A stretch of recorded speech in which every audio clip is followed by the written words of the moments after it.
चलिए सभी लोग हेडिंग दीजिए, अध्याय 4। आए तो भी कोई बात नहीं, बना लिए तो क्या हो गया। जहां बनाए हो 4.1 ना, वहां ऊपर हेडिंग में खाली लिख देना सारणी, और क्या। डिटरमिनेंट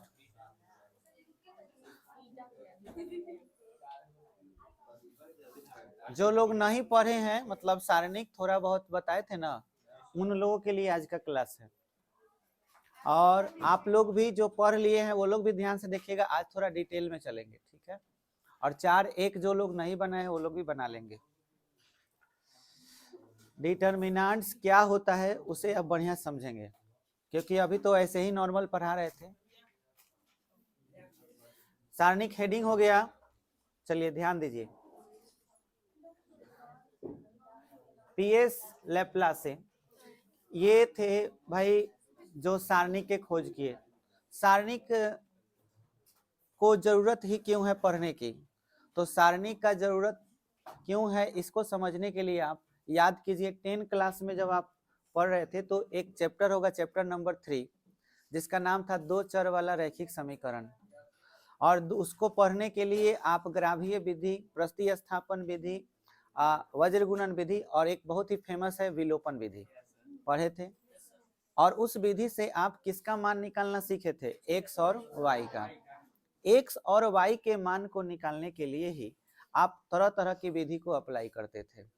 फिर आप ये भी सीखे होंगे कि एक्स और वाई दो गो चर है, तो दो चर वाले रैखिक समीकरण को कभी भी बनाना हो तो उसके लिए दो गो समीकरण अनिवार्य है, तभी ना आप दोनों समीकरण पर विलोपन विधि अप्लाई कीजिएगा। ये चीज आप पढ़े थे। उसके बाद आपको ये भी जानने को मिला होगा कि अगर 3 चर वाला सवाल हो, मतलब एक्स वाई और जेड, ये तीनों चीज मिला दिया जाए, तो इससे संबंधित अगर सवाल होगा तो उसे अगर हम विलोपन विधि से बनाने का प्रयास करें तो बन तो जाएगा, लेकिन इतना लंबा होगा कि मतलब उसे सॉल्व करने के लिए पहले तो बहुत दिमाग लगाना होगा, है ना। और उसे सॉल्व करना बड़ा मुश्किल हो जाता है। इतना पेचीदा चीज है कि 3 चर वाले समीकरण को हम चाहें तो विलोपन विधि या तरह तरह की जो विधियां होती हैं उसे बनाने में काफी मुश्किल होता है। तो इसी सॉल्यूशन को सॉल्व करने के लिए आव्यूह और सारणिक, ये दोनों चीजों को मिला करके कुछ कॉन्सेप्ट बनाए गए। सारणिक शब्द जो हम लोग यूज करते हैं, असल में वो जो वैल्यू होते हैं एक्स के साथ वाई के साथ, ये जो वैल्यू होते हैं a1 a2 b1 b2, यही सारणिक में लिखा जाता है। पहले आव्यूह था, अब इसी को सारणिक के फॉर्म में, जैसे ये आव्यूह हो गया और इसी को सारणिक के रूप में लिखा जाता है। समझ में आया ऐसे। और जब आप इसमें गुना करते हैं ए से डी में और सी से बी में और इसको घटाते हैं, तो इसके पीछे भी कारण है, घटाने के पीछे कारण क्या है। आप पढ़े होंगे कि a1 बटा a2 is not equal to b1 बटा b2 हो तो कहा जाता है कि सारणी का अद्वितीय हल होगा। याद आया। अगर आप इसी को तिरछा गुना करिए, क्योंकि a1 में किस से, b2 से, i is not equal to a2 में किस चीज से, b1 से, तो प्लस इधर जाएगा तो क्या होगा, माइनस। तो a1 b2 minus a2 b1 i is not equal to 0। Automatic देखिए यहाँ पे तिरछा गुना हुआ और गुना होने के बाद इसको क्या किया गया, घटाया गया। अगर इसका मान 0 के बराबर नहीं आया तो हम ये भी तो बोल सकते हैं कि बात तो वही हुआ, चाहे आप इस तरह से इसको लिखो या ऐसे लिखो, एक ही बात हुआ। यानी कि अगर a1 a2 के मान इस तरह से हो, जैसे 2 4 1 5 ऐसे लिखा हुआ हो, ठीक है, तो हो सकता है कि किसी रैखिक समीकरण का ही होगा, जैसे 2x प्लस वाई बराबर 9 और 4x माइनस 5y बराबर 10, ऐसे कोई समीकरण दिया हुआ या प्लस 5y। तो गौर से देखिए, ये 2 4 यहाँ पे है और यहाँ का 1 और 5 यहाँ पर है, इसी को गुना करें, आप देखिए 2 बटा 4 बराबर 1 बटा 5 तो कभी हो नहीं सकता, तो हम बोल सकते हैं कि इसका कौन सा हल है, अद्वितीय हल है। या फिर ऐसे भी बोल सकते हैं कि इसको तिरछा गुना कीजिए, तो 5 दूना 10 माइनस 4 एकम 4, टोटल कितना आया 6। 6 जीरो है क्या, नहीं। इज नॉट इक्वल टू 0 हो तो भी हम कहेंगे कि कौन सा हल है, अद्वितीय हल। और यहीं से शुरुआत हुआ सारणिक का कॉन्सेप्ट। इस चीज को ही हम लोग सारणिक बोलते हैं। खाली ब्रैकेट जो दिया जाता है उस ब्रैकेट को ब्रैकेट नहीं इस तरह से दे दिया जाता है। तो जब भी आपको ऐसे कोष्ट में, है ना, इस तरह के कोष्ट में, जैसे सीधा सीधा कोष्ट रहे और नंबर कुछ लिखे हुए हो 5 1 2 3 ऐसे लिखे हुए हो, तो इसका सीधा मतलब है कि पहले 3 से 5 में गुना करना है तो 15 और 2 से 1 में गुना करना है 2, घटा के कितना आया 13। इस सारणिक का वैल्यू कहलाएगा। इसका मतलब हुआ कि ये 4 नंबर से बनने वाला एक नंबर है। सारणिक क्या है? तो सीधी सीधी बात समझिए कि सारणिक एक प्रकार का संख्या होता है, और यही अगर आप इसमें ब्रैकेट लगा देते हो, ब्रैकेट, तो ये संख्या नहीं, ये आव्यूह हो गया, ये संख्याओं का सजावट हो गया। ये बात क्लियर हुआ? तो सारणिक में और आव्यूह में फर्क क्या है? आव्यूह संख्याओं का सजावट है और सारणिक क्या है? एक संख्या है। और उस संख्या को निकालते कैसे हैं? तिरछा गुना करके। तिरछा पहले इस तरह से गुना करना है, फिर इस तरह से करके क्या करना है? घटा देना है। तो ये आपका सारणिक का वैल्यू हो गया। अब आप ध्यान से देखिए, आपको आज एक नया सवाल हम आपको दिखा रहे हैं, उस सवाल को देखिए गौर से। जैसे हम आपसे ये कहें कि हमारे पास क्वेश्चन है 2x minus Y plus 5z बराबर 9, 3x plus 3y minus 2z equal to 10, x minus 2y plus 5z equal to 12, ऐसे लिखा हुआ है। देखो कितने चर हैं इसमें? 3, और इन 3 चर वाले समीकरण में x, y और z का मान निकालना है। अब इस मान को अगर आप निकालना चाहते हैं तो कोनो विधि आप लगाइएगा, बहुत मुश्किल होगा इसको सॉल्व करना। बस इसी को बनाने के लिए ही हम लोग सारणिक को पढ़ते हैं बढ़िया से, कि ताकि इस सवाल को बना पाए। इसीलिए आप देखिए अपने एक्सरसाइज को, आप तरह तरह के, अब इतना बनाने के लिए खाली x, y, z का मान निकालने के लिए हम लोगों को कितना सारा छोटा छोटा कॉन्सेप्ट पढ़ना होगा। जब हम सारे कॉन्सेप्ट पढ़ लेंगे तब उस लायक बन पाएंगे कि हम x, y और z के मान को निकाल पाए। इसीलिए यह प्रश्नावली एनसीईआरटी में सबसे लास्ट में है, आपको दिखाते हैं, देखिएगा सबसे लास्ट में आपको जो प्रश्नावली मिलेगा यही मिलने वाला है, x, y, z का मान निकालने के लिए। ये देखिए दिख रहा है प्रश्नावली 4.6। जिस दिन आप पूरा सारणिक का छोटा छोटा कॉन्सेप्ट पढ़ लीजिएगा, उस दिन आप उस लायक हो जाएंगे कि आप इसमें x, y, z का मान निकाल सके। देखिए प्रश्न 7 से 14 तक प्रत्येक समीकरण निकाय को आव्यूह विधि से हल कीजिए। आपको याद होगा इसके पहले 10वां क्लास में संगत हल असंगत हल के लिए पढ़ा होगा, और तब न मान निकालने के लिए पढ़ा होगा। वो ऐसा ही सवाल तुम्हारे सामने है, वह 10वें क्लास का क्वेश्चन है। देखो इसमें भी बोल दे रहा है कि निकायों का संगत है कि असंगत है, पहले ये बताइए। तो इस 1 से लेकर 6 तक तुमको खाली इतना बताना होता है कि किसका अद्वितीय हल है और किसका अद्वितीय हल नहीं है। अद्वितीय हल हो तो संगत होगा, अद्वितीय हल नहीं हो तो क्या होगा? असंगत होगा। अब देखो 7 से 14 तक में कुछ क्वेश्चन ऐसा देखोगे जो 2 चर वाला है, और कुछ क्वेश्चन है जो 3 चर वाला है। देखो 3 चर वाला है x, y, z, इसमें है, इसमें भी x, y, z है। ये सारे सवाल हम लोग को सॉल्व करना सीखना है, ये 5 मार्क्स का एग्जाम में आता है। और यही सीखने के लिए हम क्या पढ़ते हैं? सारणी। तो आज आपको इंट्रोडक्शन हम दे दिए कि सारणी को क्यों पढ़ा जाता है, x, y, z का वैल्यू निकालने के लिए। और ये तभी निकाल सकते हो जब हर प्रश्नावली को 4-6 के पहले जितने भी प्रश्नावली है छोटे छोटे कॉन्सेप्ट है, उन कॉन्सेप्ट को सीख जाओ।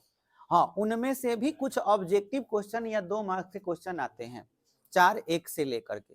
तो हम स्टार्ट करते हैं 4-1 और 4-2 को, ठीक है। पहले 4-1 पर चलते हैं। 4-1 के क्वेश्चन सभी बच्चे लगभग बना चुके हैं, क्योंकि बहुत आसान था, क्रॉस गुना करना था।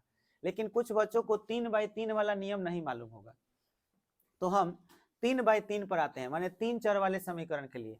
जैसे आप गौर से देख सकते हैं, ये एक आव्यूह है, ठीक है। अब इस आव्यूह को देखा जाए तो हो सकता है कि ये किसी 3 चर वाले समीकरण का x, y, z का गुणांक हो, ये तो हो सकता है। अब यही सारणिक के रूप में रहता, मान के चलो 2/2 रहता है तो तिरछा गुना कर लेते हो, और कहीं 3/3 रहेगा तो उसको तिरछा तो गुना नहीं ना कर सकते। तो इसके लिए एक कॉन्सेप्ट है, उसी कॉन्सेप्ट को आपको सीखना है कि कैसे हम 3/3 के सवाल को बनाते हैं। जैसे मान के चलिए हमारे पास 3/3 का, हम लोग पहले तो ये समझ लें कि सारणिक हमारा है क्या। सारणिक क्या है? सारणिक को हम इंग्लिश में बोलते हैं डिटरमिनेंट, ठीक है। तो हम बोल सकते हैं कि सारणिक क्या है, सारणिक है ना। कुछ संख्याओं में एक निश्चित नियम, एक संबंध होता है, कुछ संख्याओं में एक संबंध होता है जो निश्चित नियम के अंतर्गत होते हैं, और उनसे एक हमें क्या प्राप्त होता है, नंबर प्राप्त होता है। तो हम सीधे सीधे बोल सकते हैं कि सारणिक एक क्या है, संख्या है जो अनेक संख्याओं से क्या होता है, अनेक संख्याओं से एक निश्चित नियम के अनुसार बना होता है। भाई वो नियम क्या है, तो सीधी सी बात है। अच्छा, इसका संकेत भी समझ लो। संकेत जो है वो होता है डेल्टा, इसको क्या बोलते हैं, डेल्टा। डेल्टा होता है, या डिटर्मिनेंट ए होता है, या डिटर्मिनेंट क्या होता है, बी, या आप DET लिख करके ऐसे ए लिख सकते हो, डिटर्मिनेंट ऑफ ए। तो ये संकेत हो गए। अब मान के चलिए उदाहरण के तौर पर आपसे हम डेल्टा बराबर सवाल लिख दिए 1 2 5 3 निकालना है। तो आप सभी बच्चे जानते हैं क्रॉस गुना करते हैं, जैसे 3 में 1 से गुना किए 3, 5 दूना 10, समझ में आया। जैसे देखे 3 गुना 1 माइनस 5 गुना 2, दिखा दे रहे हैं कि ऐसे करना है। तो 3 माइनस 10, आंसर क्या हो गया, -7। लेकिन अब 3/3 के सवाल को बनाना है। जैसे मान के चलिए उदाहरण के तौर पर हम डेल्टा बराबर लिख दिए 1 2 -1 3 4 2 5 2 3, ऐसे लिखा हुआ है, ठीक है। यहाँ पे आपको इस तरह से लिखा हुआ है, जैसे यहाँ पे भी माइनस हो सकता है,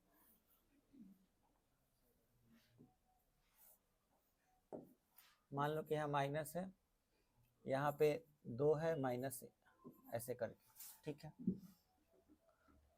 अगर आपको क्वेश्चन में इस तरह का दिया हुआ है कि कैसे हम इसको सॉल्व करेंगे, इस वैल्यू को कैसे सॉल्व करेंगे, तो इसको सॉल्व करने का तरीका पहले समझना है।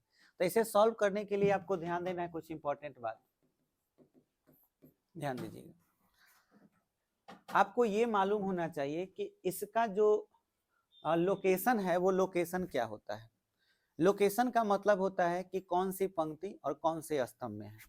पंक्ति का मतलब होता है जो हम अपने नजर से इस तरह से देखते हैं, जैसे कॉपी पर आप लिखना शुरू करते हैं तो इस तरह से लिखते हुए आगे बढ़ते हो, तो जो ये लिख रहे हो वो क्या है, पंक्ति। अगर तुम इस तरह से नंबर देते हुए नीचे आ रहे हो, क्या है वो, स्तंभ। तो है ये स्तंभ है और ये क्या है, पंक्ति। समझ में आया। पहले पंक्ति और तब क्या लिखते हैं, स्तंभ। तो अगर मैं बोलूं कि यह एक पहले पंक्ति में है, पहले पंक्ति के लिए 1 लिख लेंगे, और पहले स्तंभ में है तो फिर से 1 लिख लेंगे, तो क्या बन गया, 11। तो हम कहेंगे कि 11 नंबर पर कौन है, 1। हालांकि 11 नंबर कहीं पे लिखा हुआ नहीं है, हम लोग अपने से समझने के लिए 11 हम बोल रहे हैं, ठीक है। अब हम बोलेंगे कि -2 ये पहला पंक्ति में है, और -2 दूसरा स्तंभ में है, तो क्या लिख लिए, 12। हम कहेंगे कि 12 नंबर पर कौन है, -2। ये -2 13 नंबर पर हुआ, 14 नंबर पर कोई नहीं है। समझ में आया। अब हम बात करें 3 का, तो ये दूसरा पंक्ति में है, लेकिन स्तंभ कौन सा है, 1।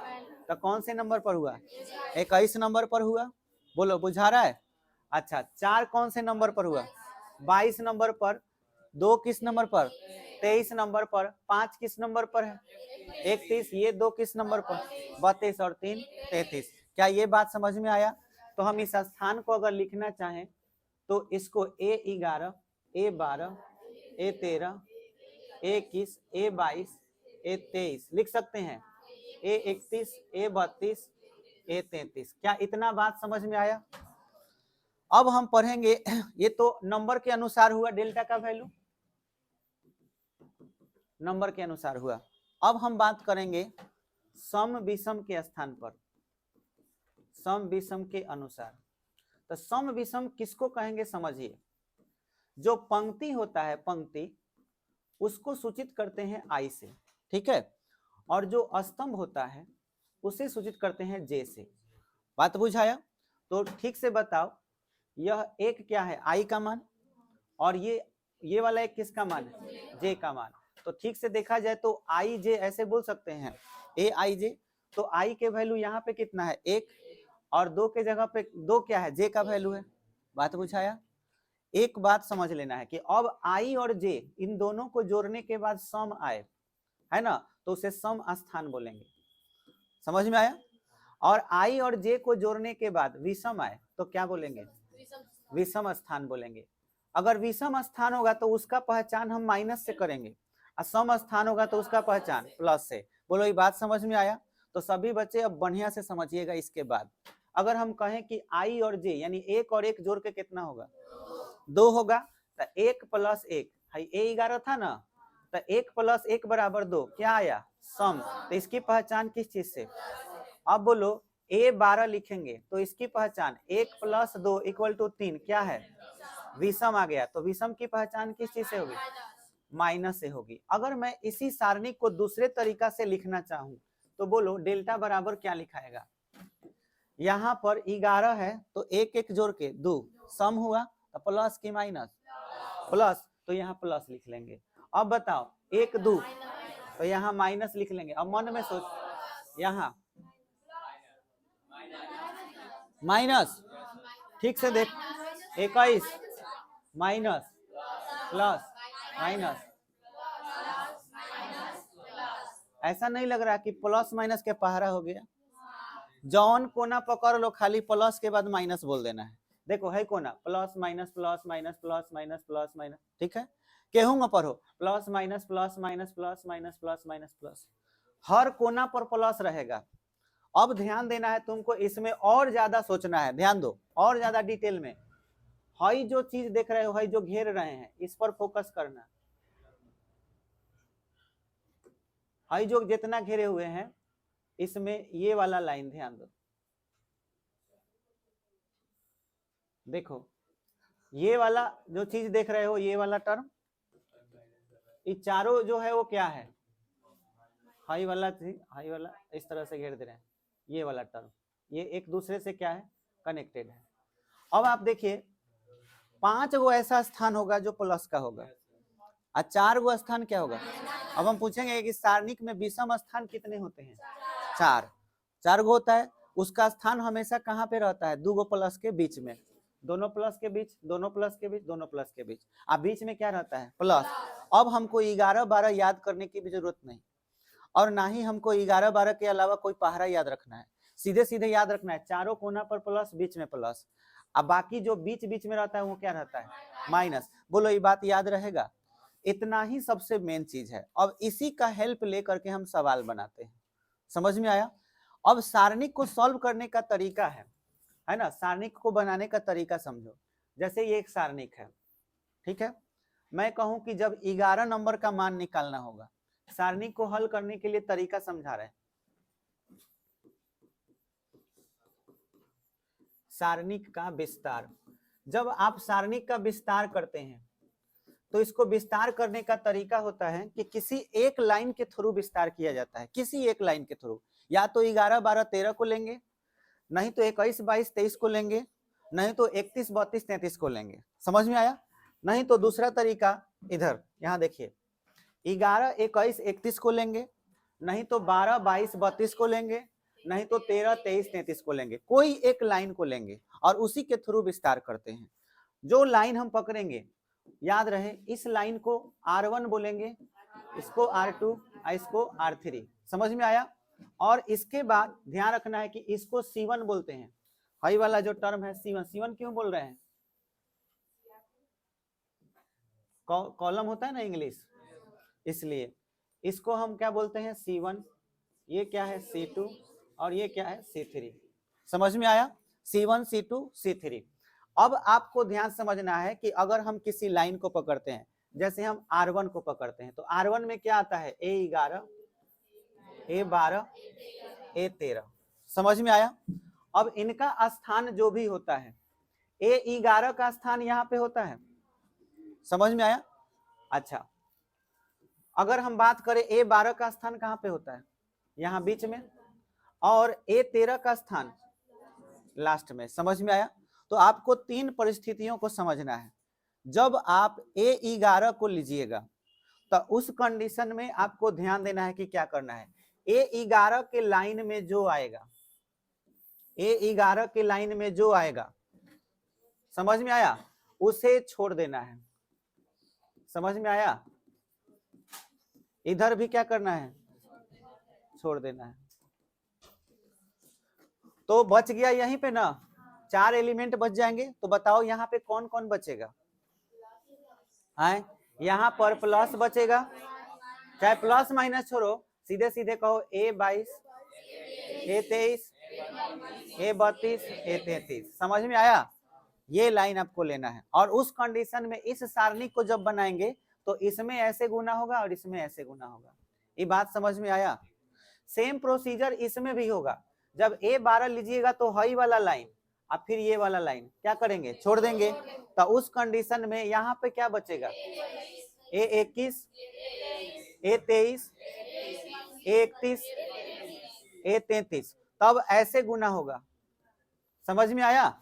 और जब हम A13 को लेंगे तो ये वाला लाइन और ये वाला लाइन को क्या करना होगा? छोड़ देना होगा। तो यहाँ क्या बचेगा? A21, A22, A31, A33। समझ में आया? तब ऐसे गुना, अच्छा हाँ सॉरी 32 हो जाएगा। तब ऐसे गुना होगा।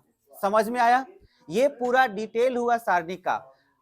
हमको बताने में इतना टाइम लगा, लेकिन सॉल्व करने में बिल्कुल टाइम नहीं लगने वाला। और जिसके दिमाग में ये बात बैठ गया तो ये सब उतना लिखने का भी जरूरत नहीं है। एक बार समझ गए तो आपका ये बात क्लियर हो जाएगा कि सॉल्व कैसे किया जाता है। अब देखिए आपका जो सवाल था वो फटाफट सॉल्व हम कर दे रहे हैं। कैसे सॉल्व करिएगा? जैसे ये क्वेश्चन है, ठीक है, इसे मुझे सॉल्व करना है। आपको दिमाग में इमेजिन करना है कि हम कौन सा वैल्यू ले रहे हैं। आपको मालूम है कि कोई एक लाइन लेना है, कोई एक लाइन। आप R1 ले लीजिए, R2 ले लीजिए, कोई भी लाइन ले लीजिए। बोलिए हम कौन सा लाइन पकड़े? R2, R1। चलो मान के चलो हमने क्या लिया? R1 ले रहे हैं। तो R1 जो हम लेंगे तो ध्यान दीजिएगा कैसे सॉल्व करेंगे। डेल्टा लिख लेंगे। R1 में 11 नंबर पर कौन है? एक ले लिए, ठीक है। अब सभी बच्चे ध्यान दें, एक जब ले लेंगे तो यह लाइन छोड़ देना है। तो बचा कौन है? ये ना 4 गो। तो गुना तो ऐसे होगा। अब बोलो हम गुना किस में करेंगे? 4 में 3 से, ब्रैकेट दे दिए और माइनस का चिन्ह देकर 2 में गुना करेंगे 2 से। बोलो ये बात समझ में आया? अब सुनो ध्यान से, ये वाला कई नंबर पर है? 12 नंबर पर है। 12 नंबर जो होता है सम स्थान होता है कि विषम स्थान? तो याद रहे सम वाला से कोई टेंशन नहीं है, विषम वाला ही से टेंशन है। जब विषम आ जाएगा तो याद रखना कि उसका चिन्ह याद रखना है। विषम का मतलब माइनस, और यहाँ पहले ही से एगो माइनस दिया है। कई माइनस हुआ? 2 गो। तो इसलिए क्या लिख लेंगे? प्लस, और उसके बाद 2 उतार लो। 2 वाला लाइन छोड़ोगे तो 3 से 3 में गुना होगा माइनस, अब 5 में 2 से गुना होगा। ये बात समझ में आया? फिर आगे बढ़ो, यहाँ पे आ जाओ। कौन से स्थान पे है? सम। सम का तो कोई टेंशन नहीं है, जैसे उतार दो ऐसे। क्या है? -2, ब्रैकेट दे दिए। अब इसका ये लाइन और ये लाइन छोड़ दोगे तो बचा 3 2, तो 3 में 2 से गुना होगा माइनस, 5 में गुना होगा 4 से। बोलो समझ में आया? अब इसको सॉल्व कर लेते हैं। ये 4 3 12 हो जाएगा, आई कितना हो जाएगा? 6। 12 से 4 गया 8। अच्छा ये कितना हो जाएगा? 9, आइए 10। 9 से 10 गया -1, -1 में 2 से गुना किया -2। समझ में आया? ये कितना होगा? 6, और ये कितना? 20। 6 से 20 घटा लो,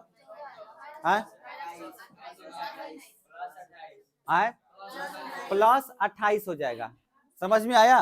अब देखो 28 में से आप 2 घटा लीजिए, 26। 26 से 8 जोड़ लीजिए, 34। आंसर हो गया। बोलो बुझाया? क्लियर हो गया? तो इस तरह से आप कोई भी सारणी को, आज हम सारणी का इंट्रोडक्शन दिए, मेन पढ़ाई कल से हो गया। जो बच्चे 4.1 नहीं बनाए हैं वो इस नियम पर अपना बना लीजिएगा, बहुत ही इजी है। क्लियर हुआ? 4.1 देख लीजिएगा, बहुत ही आसान है।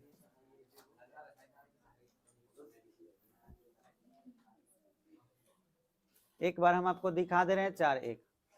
ये देखिए ये 4.1 है, बहुत ही नॉर्मल है। ये सब आप लोग अपने से खुद से सॉल्व कर सकते हैं, ठीक है। ये सारे क्वेश्चन आराम से बना लीजिएगा।